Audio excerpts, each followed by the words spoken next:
Kamusta at welcome sa Washington DC Union Station. Ngayon, pupunta tayo sa Hilaga papuntang Boston pero hindi tayo bibiyahe sa araw.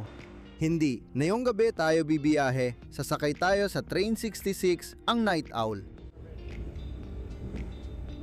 Nagsisimula ang paglalakbay natin sa Union Station, Washington DC, ang timog na dulo ng Northeast Corridor at ikalawang pinakaabalang istasyon ng Amtrak. Maraming beses na tayong nakapunta rito, pero ang Great Hall ay karapat-dapat pa rin pagnilayan, lalo na sa gabi. Ang Night Owl ay isa sa mga huling tren mula DC na umaalis ng alas 10 ng gabi. Aalis ang tren natin ngayon sa Track 25, isa sa mababang plataporma sa silangang bahagi ng istasyon. Habang may maliit na waiting area para sa mga nabanggit na plataporma malapit sa gates H hanggang L, maaari nating maagang marating ang mga plataporma sa pamamagitan ng pagpunta sa gate G at lumabas papunta sa tracks 25 at 26.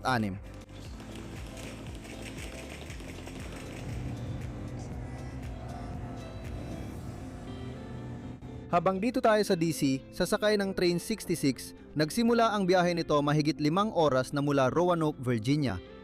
Sa katunayan, ang Train 66 ang pinakamahabang Northeast Regional kapwa sa distansya na 683 milya at sa haba ng biyahe na 17 oras at 42 minuto. Sasakay lang tayo para sa 457 milya at 12 oras at 2 minutong biyahe mula dito papuntang Boston.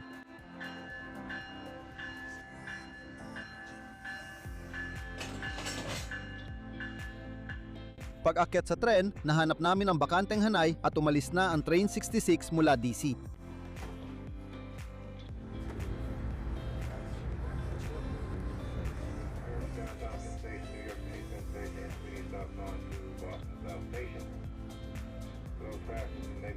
Pupunta tayo pa Hilaga mula Cabecera patungong Baltimore, tapos pahilagang silangan sa Wilmington at Philadelphia.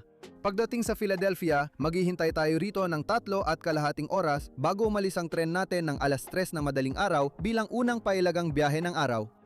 Humaharurot ang Train 66 sa rutang ito papuntang Newark ng alas 5 ng umaga, kasunod ang mahabang hintayan sa New York. Pagsikat ng araw ang sumalubong sa atin habang nagpapatuloy sa ikalawang kalahati ng Northeast Corridor, unti-unting lumilitaw ang magandang umaga sa labas ng bintana sa Connecticut. Ang tren 66 unang umalis mula New York ay huminto sa lahat ng istasyon sa hilaga ng Big Apple, kaya humahaba pa ang matagal na nating biyahe. Ang madalas na paghinto at mahabang biyahe ay nakakapagod. Ngunit matapos ang mabilis na pagdaan sa Rhode Island at Massachusetts, tumigil ang Night Owl sa Boston South Station, dulo ng Northeast Corridor at ng ating paglalakbay. Abutin natin ang kabuuang 457 milya sa ating paglalakbay ngayon na may biyahe na tatagal ng 12 oras at 2 minuto. Habang palis tayo ng DC, tingnan natin kung saan tayo magpapalipas ng gabi. Isa ito sa mga Amfleet 1 Intercity bago ng Amtrak. Dalawa-dalawang upuan ito, bawat isa may 6 hanggang 8 pulgadang espasyo para sa paa at dagdag espasyo sa ilalim ng kasunod na upuan. May bulsa at tray table na nakalagay sa likod ng upuan at ang tray table ay sapat ang laki para maglagay ng medium size na laptop para makapagtrabaho habang nagbibiyahe. Sa itaas ng mga upuan sa bawat hanay ay may mga ilaw para sa pagbabasa at mga saksakan sa gilid ng pader. Ang pag-ayos ng upuan ay ginagawa gamit ang pindutan sa gilid ng bawat armrest na nagpapahilig ng sandalan ng upuan ng 15 hanggang 20 degree. Perpekto ang mga upuang may vinyl at maraming padding para sa biyahe sa araw sa koridor, pero hindi sila maganda para sa biyahe sa gabi. Maliit lang ang espasyo para makapag-unat at maging komportable sa pagtulog. Buti na lang, konti ang pasahero ngayong gabi, kaya solo namin ang buong hanay ng upuan. Kung gusto mo ng mas maluwag, may business class naman. Ang Tren 66 ay gumagamit ng pinagsamang business cafe car, ibig sabihin ay mas konti ang mga upuan. Puno na ang business class nung bumili ako ng ticket, kaya kung gusto mo ng business, bumili ka ng ticket ng maaga. Kung makakuha ka ng upuan sa business class, mas komportable ang biyahe mo. Ang business cafe cars ay may 2 upuan sa isang gilid, isa sa kabila, malalaking armchair at mas maluwag na legroom. Madilim sa labas, kaya hindi maganda ang tanawin papuntang Hilaga. Tanging ilaw sa gabi ang mga hintuan ng istasyon. Napapalibutan tayo ng ilaw ng lungsod habang papasok sa 30th Street Station ng Philadelphia. Ang Philadelphia ang overnight stop ng Night Owl. Humihinto ang tren dito dahil ito ang huling tren sa gabi mula Washington papuntang Philly at unang tren kinabukasan mula Philly pa Hilaga. Noon, sa New York ang hintuan, kaya nagadamit ang tren 66 bilang huling tren sa timog na bahagi ng koridor, pero dahil sa konstruksyon sa mga lagusan ng East River, inilipat ang hintuan sa Philly. Habang narito tayo, pwedeng bumaba ang pasahero para mag-unat at umakyat sa istasyon. Halos walang tao sa istasyon at sa wakas, natanggal na ang mga scaffolding ng proyekto ng renovation. Napakalaki ng naitulong ng paglilinis sa pagbabago ng bulwagan ng istasyon. Maliwanag, malinis at napakaganda nito. Natapos ang proyekto sa oras, kinunan nito bago magsimula ang World Cup at bilang host city, kailangang ipakita ng Philadelphia ang pinakamaganda nitong anyo. May isang sulok na hindi nagbago kaya kita ang malaking pagkakaiba bago at matapos ang restorasyon.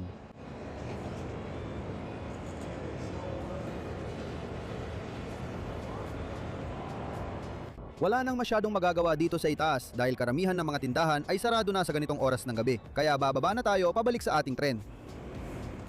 Pagkapuwesto ulit, panahon na magpahinga at matulog.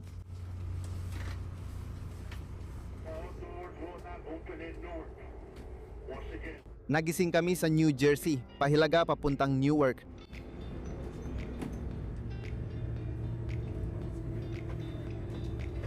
Mabagal ang alis namin mula Newark habang mumagibi sa Portal North Bridge ang mga southbound na tren ng NJT.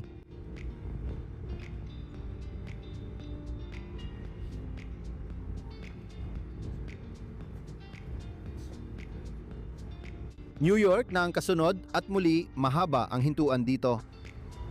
Mga 30 minuto lang ito, sapat na para umakyat sa Moynihan Train Hall.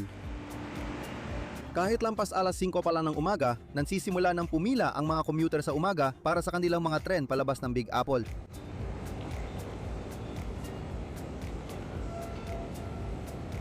Isa sa mga unang alis na yon ay ang Acela 2,100 at Siyamnapu pa Hilaga papuntang Boston na ngayon ay gumagamit ng isa sa ilang natitirang lumang high-speed train set ng Acela.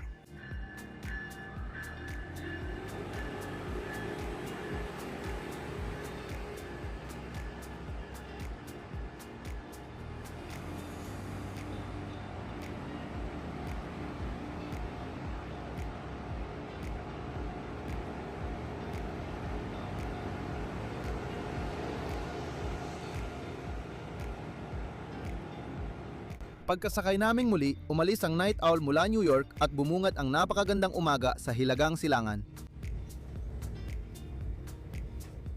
At napakagandang umaga nito. Ang langit ay nagiliwanag sa kulay rosas at kahel at ang sumisikat na araw ay sumasalamin sa mga gusali ng Manhattan skyline.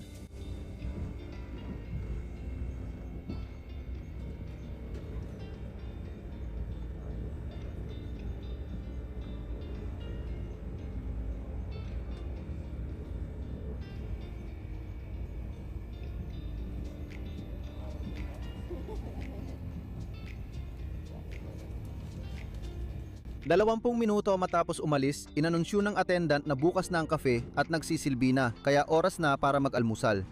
Limitado ang pagpipilian para sa almusal. Sa mga pagpipilian, pinili ko ang breakfast sandwich na nagkakahalaga ng $8. Medyo malaki ang sandwich at mainit-init pa. Karaniwan lang ang breakfast sandwich na ito. Malambot ang tinapay pero malasa ang sausage at kumalat ang keso. Nakakabusog din at sapat na para sa akin. Siyempre, kahit na pwedeng mag-almusal sa kafe, mas inirerekomenda akong kumuha ng pagkain mula sa isa sa mga coffee stand sa paligid ng Moynihan Train Hall bago umalis ng New York. Tumawid kami sa Connecticut at huminto sa Stamford kung saan nahuli kami ng railcam ng virtual rail fan.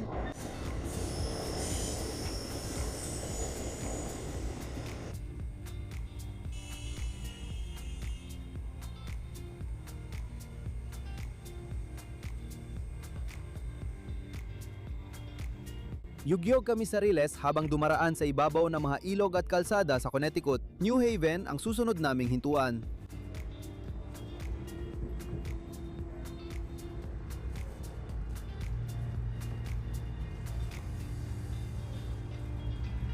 Bagamat pinakamabagal sa Northeast Corridor ang Connecticut, marami itong mga daluyan ng tubig na nag-aalok ng magagandang tanawin.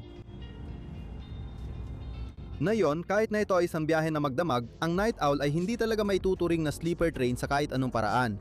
Habang tinutukoy ko ang tren 66 bilang Night Owl, hindi na opisyal na ginamit ang pangalang ito para sa magdamagang tren mula 1,900 at 77. Gayunpaman, nagkaroon ng maikling panahon simula noong 2021 kung saan ang tren 65, 66 at 67 ay muling nagkaroon ng sleeper cars na nagbigay daan para sa isang tunay na sleeper experience sa kahabaan ng Northeast Corridor. Bagamat naging matagumpay ang serbisyo, agad dinalis ang mga sleeper dahil sa kakulangan ng tauhan at pandemya. Sana maibalik ang mga sleeper, pero dahil mataas ang demand sa ibang long distance na ruta, duda ako kung mangyayari ito agad. Maya-maya lang, nasa kabilang dulo na kami ng mga mababagal na kurba at pwede na kaming bumilis sa mga high-speed na linya ng Rhode Island. Hindi kami pwedeng lumampas sa 125 at kailangan pang huminto sa Kingston, pero parang kidlat ang bilis nito kumpara sa mabagal sa baybayin.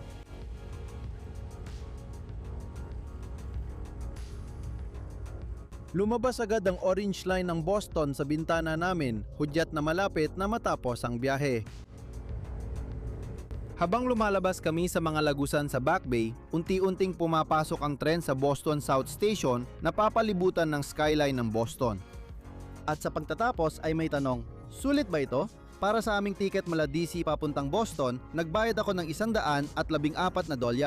Ngayon, malaki yon, lalo na't ang pamasahe sa Night Owl mula DC papuntang Boston ay madalas na $30 lang. Ngayon, para sa $114 na iyon, nakakuha ako ng 457 milyang biyahe, isang upuang coach at isang napakasamang tulog sa gabi. Oo, nakatipid ako sa hotel sa Boston, pero hindi sulit ang kapalit na pagod ako kinabukasan. Aminado ako, hirap ako matulog ng maayos habang nakaupo, kaya kung kaya mo, mas okay para sa'yo. Pero sa tingin ko, di ko na uulitin sumakay sa Night Owl. Well, hindi mo na siguro hanggat hindi pa naibabalik ang mga sleeper car. Sa susunod na linggo, nasa New York City tayo para sumakay sa Adirondack, tatawid ng hangganan papuntang Montreal. Isa ito sa 3 international na tren ng Amtrak. Tara, samahan mo akong maranasan bumiyahe papuntang Canada sa tren. Kung bago ka rito, pakiclick ang subscribe button sa ibaba. Libre ito at malaking tulong sa channel. Lubos akong nagpapasalamat sa aking mga tapat na patron at miyembro. Ang galing ninyo at lubos kong pinahahalagahan ang inyong kahanga-hangang kabutihang loob. Kung gusto mo ring mapasama ang pangalan mo sa video o gusto mo lang suportahan ang channel sa iba't ibang paraan, bisitahin ang mga link sa description sa ibaba. Sa ngayon, ito lang muna para sa araw na ito. Salamat sa pagsama, magkita tayo ulit.